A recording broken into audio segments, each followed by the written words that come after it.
Bonjour chers amis et bienvenue. Elle faisait partie de l'un des groupes les plus importants de l'histoire, sa beauté et sa présence magnétique sur scène l'ont fait se démarquer, captivant des milliers de fans dans le monde entier. Mais malgré tout cela, sa vie n'a pas été que bonheur, elle a traversé de nombreux obstacles que vous ne pouviez probablement pas imaginer. Explorons maintenant l'histoire d'Agnetha Fältskog, l'une des plus belles voix derrière le groupe ABBA. Agnetha Fältskog est née le 5 avril 1950 dans la ville de Jönköping, dans le sud de la Suède. Il était clair dès son plus jeune âge qu'elle se destinait au monde de la musique, puisqu'elle écrivit sa première chanson à l'âge de 6 ans, intitulée TVAS Matroll, deux petits trolls en anglais. Encouragée par son père, Knut Ingvar Fältskog, qui faisait partie du monde artistique, Agnetha a commencé à prendre des cours de piano et de chant à l'âge de 8 ans. Son père a également emmené le jeune et prometteur chanteur se produire dans des parcs publics et des chorales d'église. Le talent artistique d'Agnetha l'a amené à former son premier groupe au début de son adolescence, appelé The Camber, avec deux autres amis. À l'âge de 15 ans, Agnetha a décidé de quitter l'école et de se consacrer uniquement à la musique, car c'était ce qu'elle aimait vraiment faire.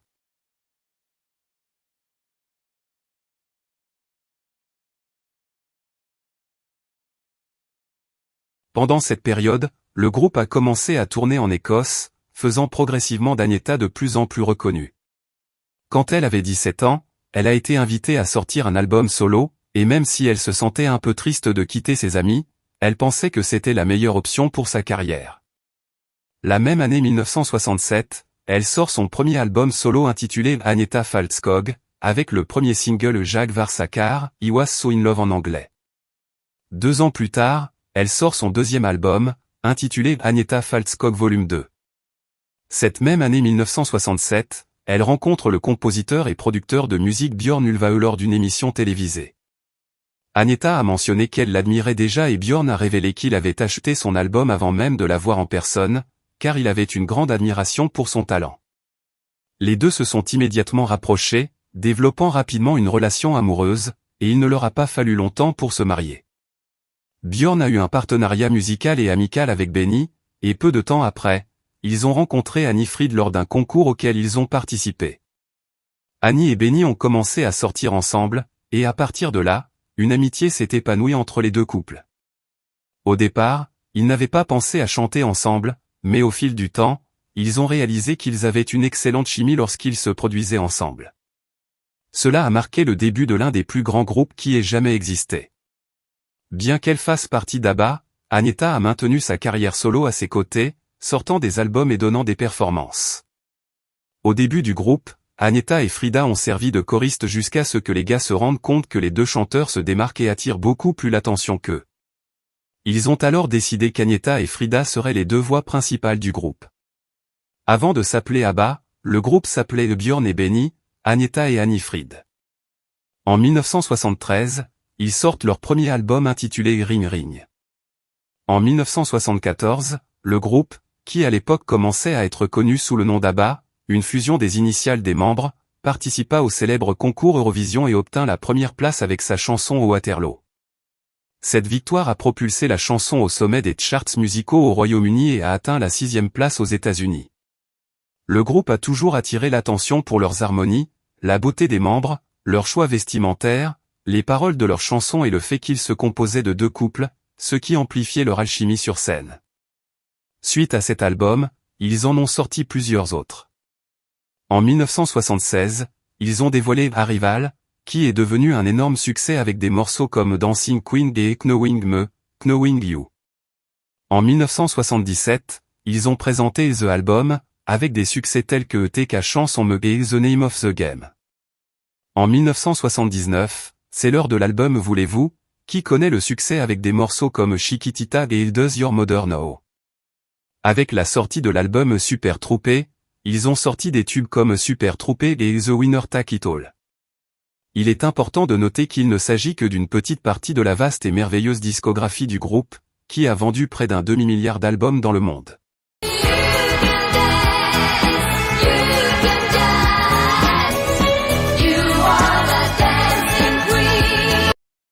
Dites-moi maintenant, avez-vous aussi des souvenirs associés à la musique d'ABBA? Laissez un commentaire, comme nous aimerions l'entendre.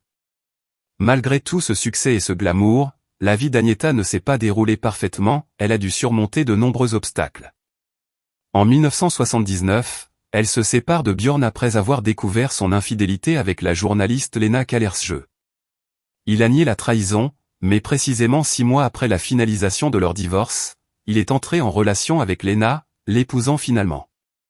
Agnetha et Björn ont eu 2 enfants ensemble, Linda et Peter.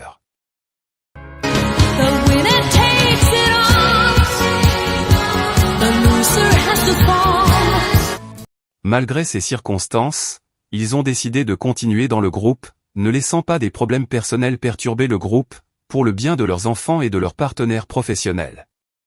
C'est au cours de cette période de résurgence qu'Agnetha a pris le chant principal de la chanson The Winner Take It All, écrite par Björn et Benny. Selon Björn lui-même, il lui a fallu environ 1 heure pour composer la chanson tout en vidant une bouteille de whisky. Cette chanson était liée à leur divorce et Agnetha a été choisie pour interpréter l'intégralité de la chanson. Elle a mentionné qu'il était très cathartique pour elle d'exprimer ses sentiments en chantant cette chanson, qui est devenue un énorme succès en raison de sa nature émotionnelle et parce qu'elle reflétait ce qu'elle traversait à l'époque. En fait, c'est l'une des chansons préférées d'Agnetha. Peu de temps après, Benny et Frida se sont également séparés, ce qui a fortement influencé la rupture du groupe. De plus, les problèmes personnels d'Agnetha ont joué un rôle important dans la fin du groupe, surtout après qu'on lui ait diagnostiqué une peur de voler. Cette peur s'est développée après qu'elle ait dû faire un atterrissage d'urgence pendant une tempête alors qu'elle voyageait dans un jet privé avec sa famille. En raison de ce traumatisme, Agnetha n'a voyagé que par transport terrestre, ce qui a grandement affecté la logistique du groupe. Le pic de cette situation est venu lorsqu'elle n'a pas participé à la tournée mondiale d'ABBA en 1979 et 1980, ainsi qu'à la tournée européenne en 1980 et 1981. Le dernier concert du groupe a eu lieu le 11 décembre 1982. Après avoir traversé cette période mouvementée, Agnetha a eu d'autres relations de courte durée, mais le calme n'a pas duré longtemps. En 1983, elle a été impliquée dans un accident de voiture alors qu'elle conduisait seule sur une route de campagne.